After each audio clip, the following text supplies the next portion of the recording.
My name is Riley Cortez, and before all of this happened, I used to believe I was unbreakable.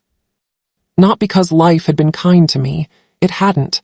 Not because I had money or connections, I didn't. But because I'd learned early that silence could be a weapon and patience could be a blade. I didn't raise my voice, I didn't show fear, and I didn't forget. Especially not the day Marsha Kline decided to make me her example. Marsha, God, if you've never met someone who smiles like a polished knife, count yourself lucky. She was the COO of Ravel Dynamics, my former company. The kind of woman who never walked into a room. She entered it with the precision of a surgeon and the arrogance of someone who believed consequences were for lesser beings. And that Friday morning, she walked straight toward me. I knew something was wrong the moment her heels stopped clicking. That sound was constant in the office, a metronome of dominance. When it stopped, silence took its place. I looked up from my laptop, and she was standing over my desk, arms crossed, mouth curled. "Riley," she said, voice smooth and poisonous, "bring your laptop and follow me." That's when I felt the first cold drop of dread. Not fear, not panic, just dread, heavy, dense, like the air thickened around me. She didn't wait for my answer. She turned and walked toward the glass conference room with the blinds already half drawn. A prep stage. A firing room. People looked up as I followed, some sympathetic, some guilty, most relieved that this time the blood on the floor wouldn't be theirs. When I stepped inside, I saw a file on the table with my name on it. Neatly printed, tabbed, prepared. This wasn't a meeting, this was execution. I sat down. Marsha remained standing, classic power move. She wanted me small, contained, low. "Riley," she began, "let's not drag this out. As of this morning, your position has been dissolved." "Dissolved," I repeated, voice steady. "Yes," she said, smiling without warmth. "Performance concerns, restructuring needs, and a misalignment of expectations." Misalignment. That word hit my nerves, because 3 weeks earlier, I had been the one to uncover a fatal operations flaw in one of our supplier contracts, a flaw that would cost the company millions if not corrected immediately. I reported it, I documented it, I escalated it. And Marsha had ignored me. No, worse. She had covered it up. And now, hearing her talk about misalignment, I knew exactly what this was. "You're firing me for something you didn't want traced back to you," I said quietly. Her smile froze for exactly half a second. Then she leaned forward, palms on the table. "Riley," she said, voice low and poisonous, "I don't need a reason to fire you. You're not indispensable. You're convenient." Convenient. That word would stick with me for days. I kept my face still, neutral, emotionless, the opposite of what she wanted. Because people like Marsha, they don't fire you to remove you, they fire you to break you. She slid the folder toward me. "Sign these," she said, "your termination paperwork and your NDA." I opened the folder, scanning the pages with practiced eyes. Then I saw it. A line added at the bottom of the NDA. "Employee agrees they were not aware of nor involved in any contract discrepancies or compliance concerns during their employment." A legal shield. For her. She needed me to sign to protect herself. I leaned back slowly, the weight of the realization settling like iron in my stomach. "You want my silence," I said. "I want your signature," she corrected, tapping the page. "By law, we can withhold your severance if you refuse." I lifted my eyes to her. "That's coercion. That's business." I stared at the pen she placed in front of me. My mind wasn't screaming. My hands weren't shaking. I didn't feel defeated. No. What I felt was clarity. The kind that arrives only when someone pushes you hard enough to awaken a darker part of yourself. The part that watches quietly, the part that waits, the part that understands that revenge is not loud, it is calculated. "Marsha," I said softly, "why now?" "It doesn't matter." "It does," I insisted, finally meeting her gaze. "Why fire me today?" She hesitated, not long, just long enough. Then she said the sentence that would become the trigger for everything I did next. The quote that split my life into before and after. Because by Monday, Riley, you'll be irrelevant. Every muscle in my body went cold. I didn't sign the paper. Not then. Not there. Instead, I stood up, closed the folder, and slid it back across the table toward her. No, I said calmly. Her eyebrows shot up. No. I don't sign things I haven't fully considered. Her jaw tightened. You don't have a choice. That's what you think. Her eyes narrowed into thin, venomous slits. Riley, don't play games with me. I picked up my laptop and walked toward the door. She grabbed my arm, hard. Where do you think you're going? I turned slowly, looked at her hand on my arm, then back at her. And I said it quietly, the way you say the things someone doesn't want to hear. Marsha, you should never have fired me. I stepped out of the room, leaving her still gripping the air where my arm had been. Every pair of eyes tracked me as I walked down the hallway. No tears, no cracked voice, no collapse. Just a calm, eerie stillness. Because in that moment, I already knew two things. One, I would not sign that NDA. Two, whatever she believed made me irrelevant by Monday was the very thing I would use to destroy her. But here's the part Marsha didn't know. Here's the secret that made her entire plan collapse. I wasn't just aware of the contract flaw she had buried. I was the only person who had the authority to fix it. And without my signature, the company's largest multi-year partnership, worth over $180 million, would legally default. Not Friday, not the following week. Monday. Exactly when she swore I would be irrelevant. The irony tasted like blood and electricity on my tongue. Because by the time Monday arrived, Marsha Kline wouldn't just need me, she would be begging for me. She just didn't know it yet. I woke Monday morning with a kind of simmering calm that only comes after betrayal. Not peace. Not satisfaction. Just the clarity of a person who knows the system tried to break them and failed. My apartment was silent. The city outside hadn't changed. I poured coffee, black, strong, bitter. I didn't eat. I didn't scroll through emails. I just sat, watching the steam curl from the cup, replaying Friday in my head. Marsha Kline had fired me. She had said it would make me irrelevant. She had smiled like she owned the world, and she thought I'd crumble. She had no idea.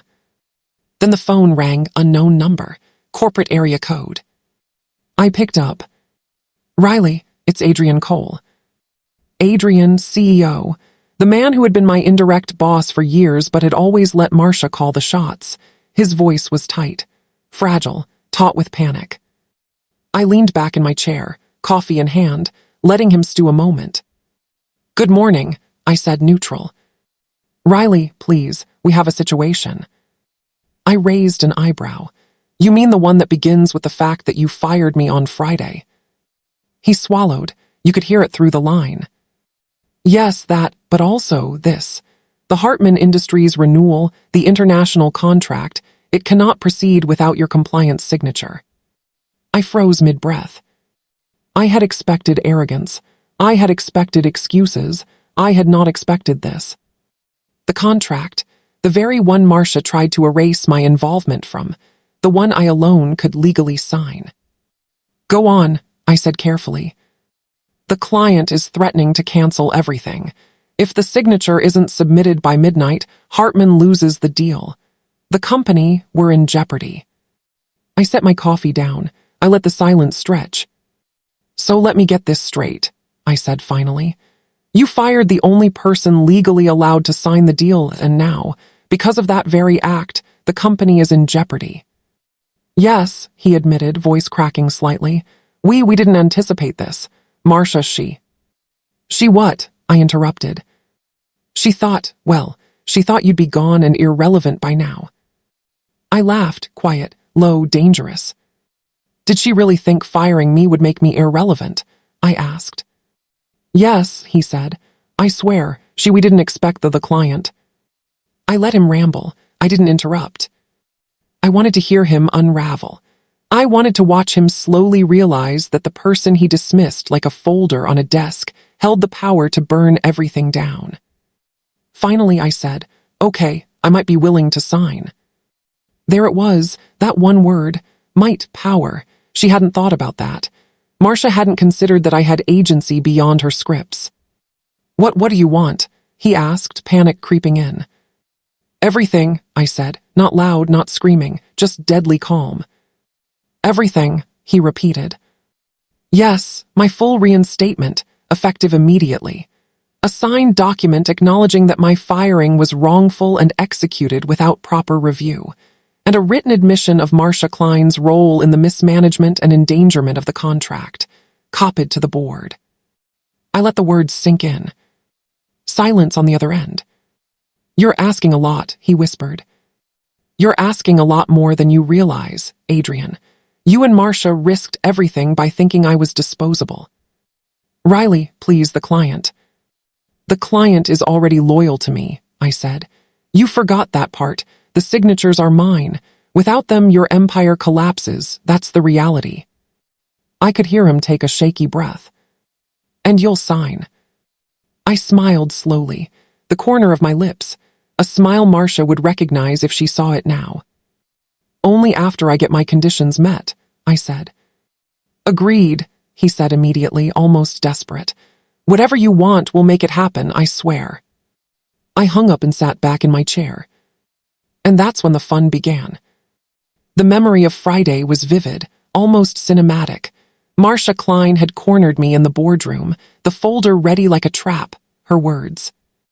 "You are not indispensable. You are convenient." Convenient. They called me convenient. I remembered the way her eyes glittered when she said it, the slight smirk, the almost imperceptible shake in her hand, betraying how carefully she had calculated this. I had kept my calm, sitting there like a mannequin, watching, waiting. Because I knew two things. 1, she had made a mistake. 2, I knew exactly what leverage she had ignored. I walked out of that office with my dignity intact, but my mind raced, plotting, strategizing, waiting for the perfect moment. And Monday would be the moment she realized her mistake. When I returned to the company on Monday, the atmosphere had already shifted. Whispers followed me down hallways. People stopped mid-sentence when I entered rooms. Emails I had no part in suddenly pinged at my inbox marked urgent. Marsha's face when she saw me in the office, I will never forget it. Shock, disbelief, fear, and rage all mixing in a single human expression. I smiled softly, but inside the storm had already begun. By lunch I had control. Not officially, not yet, but psychologically, every glance, every half-whisper, every attempt she made to reassert dominance, I countered. I was untouchable, because my legal authority over the contract made me untouchable, and I didn't even need to raise my voice. By mid-afternoon, Adrian had brought me into his office. The contract was on his desk, and he looked like a man who had seen the floor drop out beneath him. "You have the signatures," he said. "You can submit." I leaned over the desk slowly, almost lazily. "Yes, I do," I said. "But first I want a few things in writing, properly, legally, signed by the board and copied to the client." His eyes widened. "Riley, are you serious?" "Yes," I said. "I will save the company and you, but I will not save Marsha, not without consequences." And that's when I realized, revenge doesn't have to be loud. It doesn't have to be messy. Sometimes the cold, quiet precision of letting someone watch their world teeter is enough. Marsha had miscalculated in 3 ways.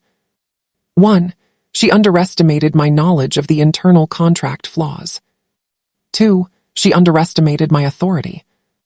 3, she underestimated loyalty. She thought the board, the client, and the CEO would bend to her script. She thought firing me would erase my impact. But she was wrong. She had created a ticking time bomb, and I held the fuse. By the close of Monday, the first phase of my revenge was in motion. The signature had been submitted, but not without my conditions being met. Marsha's role in the mess was documented. My reinstatement and leverage were secured. The company survived. Her empire did not, and she knew it. But this was only the beginning. By Tuesday morning, the air around Ravel Dynamics had changed. I could feel it the moment I stepped into the lobby. Tension, anxiety, subtle panic. People whispered in corners, eyes darting, papers rustling as if the walls themselves were conspiring. And all of it was because they knew I held the power to ruin them. Marsha Kline, of course, didn't realize just how exposed she had become. Her smirk from Friday was gone, replaced by a tight, brittle mask of control, one that cracked whenever anyone dared look at her the wrong way. I didn't need to confront her immediately. Revenge, I had learned, wasn't about speed. It was about precision, timing, watching someone slowly drown in the consequences of their own arrogance. I spent the morning walking through the office, nodding politely to colleagues, answering emails, letting the whispers follow me like shadows. Did you see her Monday? She's untouchable now. Marsha looks like she's about to snap. Perfect. Every observation, every murmur strengthened my psychological leverage. I didn't raise my voice. I didn't threaten. I simply existed. Carrying the knowledge that I was untouchable, legally, professionally, and now psychologically. Then came the first subtle move. I scheduled a one-on-one with Adrian Cole, the CEO. Officially, it was to review the client contract status. Unofficially, it was to establish that he now depended on me entirely. I walked into his office carrying only my laptop and a notebook.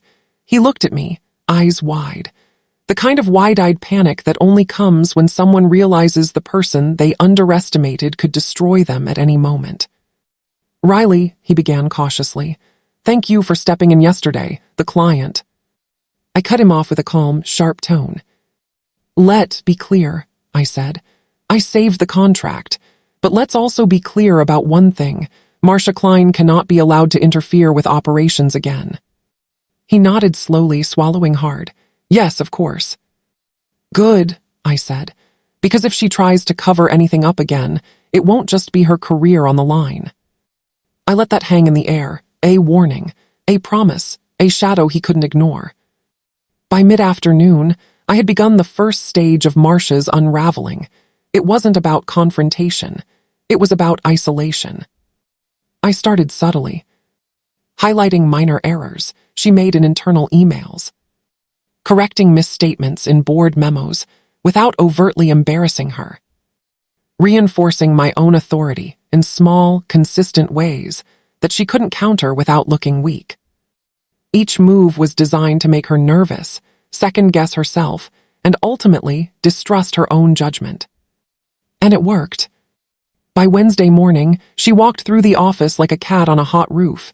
Each glance from a subordinate, each whispered remark felt like a threat.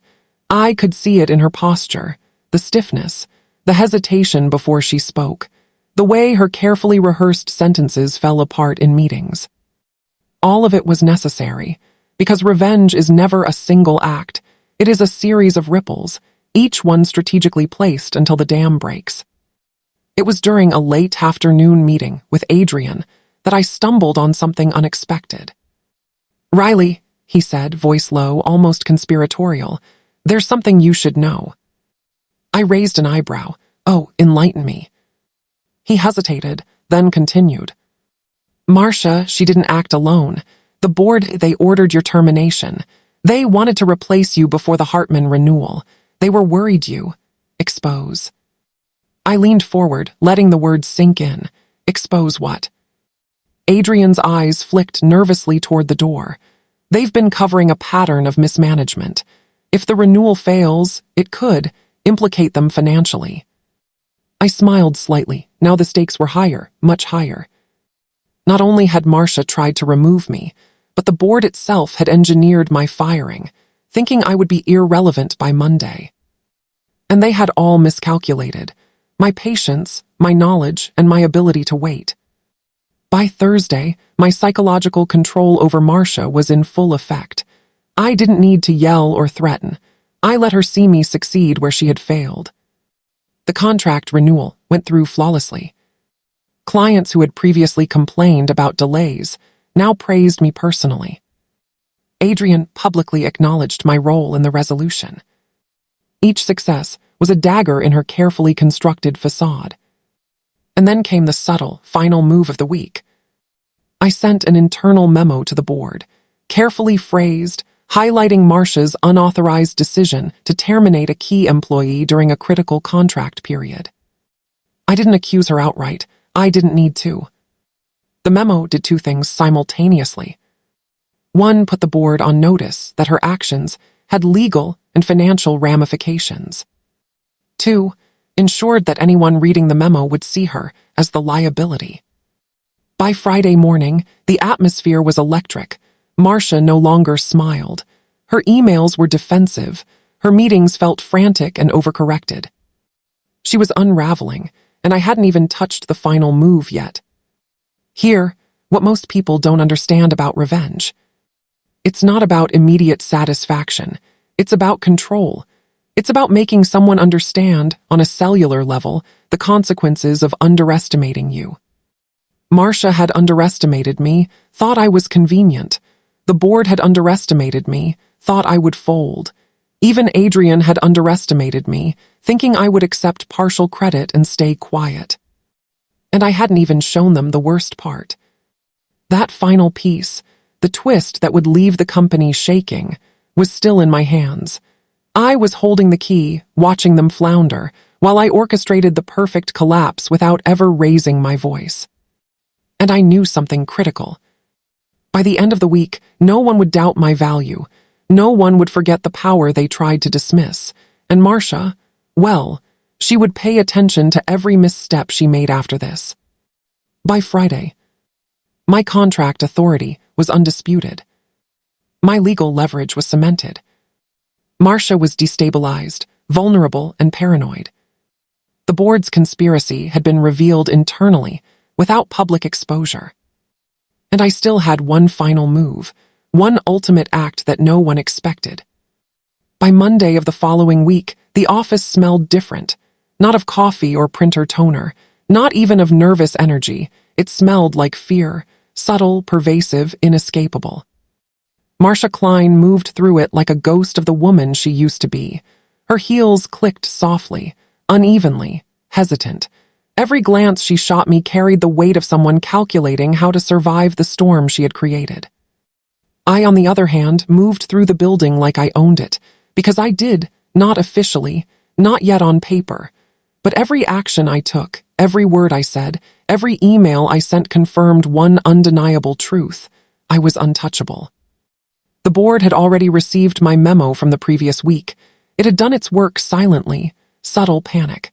A tightening of alliances, Marsha's network of protections slowly unraveling. But I wasn't done. The most satisfying part of revenge isn't making them suffer immediately. It's letting them see the collapse coming, powerless to stop it. I spent Tuesday morning in Adrian's office. Officially, it was to finalize remaining contract details. Unofficially, it was to calibrate the final stage of my plan. "Riley," he said nervously, eyes darting to the door. "Marsha, she's panicking. She's saying you're dangerous." I smiled faintly. Dangerous, exactly. I didn't correct him. I let the word hang. "Good," I said softly. "She should be afraid. She should be careful. She should understand that every decision she made put her at risk, and that risk is finally catching up to her." He swallowed hard. "Are you going to?" "Yes," I said, cutting him off. "But I'm not reckless, I'm precise. And the best part, she has no idea what's coming." Thursday arrived like a storm cloud, dark and threatening. By then, Marsha's paranoia had reached a peak. She barely spoke in meetings. Her emails were defensive, clipped. Her subordinates avoided her eye contact. The perfect environment for the final move. I scheduled a company-wide meeting, officially. Quarterly compliance review, unofficially, the reckoning. When everyone filed into the conference room, I walked in last, slowly. Calmly, every eye followed me. The air was tense, buzzing with anticipation. Some people were already whispering, "She's going to expose her right now." I placed my laptop on the table. opened the contract documents, carefully annotated and highlighted. Marsha's name appeared several times, as did the board. I looked around the room. Direct, icy, unwavering eye contact with Marsha. She flinched slightly. Perfect. "Good morning," I said, voice calm, almost too soft. "Today, we're going to review recent actions that nearly compromised the Hartman renewal." There was a pause, a tension so thick it felt like the walls themselves were holding their breath. I clicked to the first slide, internal memos, decisions, emails, decisions made without oversight, unauthorized terminations, minor manipulations that added up to a catastrophic risk. And there it was, the evidence of Marsha's firing of me, every step she had taken to remove me, executed without board approval. I let the room absorb it, not with yelling, not with dramatics, simply let it sit there like a poison. Whispers erupted. People looked between each other. Even Adrian looked pale, realizing the depth of the deception he had ignored. Marsha's face went white, not because anyone had accused her out loud, not yet, but because everyone could see it, clear as day. The empire she thought she controlled was cracking. I leaned forward, calm, measured. "Let me remind you," I said, "that the renewal contract would have failed without the signature of the employee you fired, and that employee was me." Eyes widened, some gasps, silence from the back of the room. Marsha stammered, You can't, you were fired." "Yes," I said, voice sharp, deliberate, cold. "I was fired. And yes, I was considered irrelevant. Yet, here we are, because the very system you tried to manipulate relied on my expertise. And now, thanks to your choices, the entire company knows what happens when someone underestimates Riley Cortez." I let the words settle, heavy, calculated, a hammer striking the table of their arrogance. Here, where it gets interesting. No one had expected that the board itself would start questioning Marsha, not in a meeting, not in front of staff. I didn't even need to accuse her directly. The documentation, the memos, the timeline of her decisions, it spoke for itself. By the end of the hour, the whispers were no longer about me. They were about her. Adrian Cole looked at me, slightly horrified, slightly grateful. You didn't even touch the Hartman issue directly," he murmured. "You just exposed everything." Exactly, because the most effective revenge is subtle yet undeniable. Marsha sat frozen, realizing her position, her influence, her carefully constructed facade, all gone, and it was my calm, quiet hands that orchestrated it. By Friday afternoon, I had regained control over my professional domain. Marsha's credibility was shattered. The board was scrambling to contain the exposure. The clients were secure, loyal, and aware that I was indispensable. And I walked out of the office for the weekend, the storm behind me, satisfied but quiet, not triumphant, not smug, just aware. Because revenge, I learned, isn't about celebration. It's about survival, respect, and inevitability. Marsha had underestimated me. The board had underestimated me. Even Adrian had underestimated me. And now they all knew the truth. You do not fire someone who holds the power to save or destroy your empire. I never raised my voice. I never humiliated anyone publicly. I didn't even scream. I simply let reality do the work. The contracts, the memos, the authority I possessed, all spoke louder than any words ever could. Some will call it cold, some will call it calculated. I call it survival. And maybe revenge. Because sometimes, the most powerful lessons are delivered in silence. And sometimes, the person you thought was irrelevant is the one writing the history that everyone else will remember.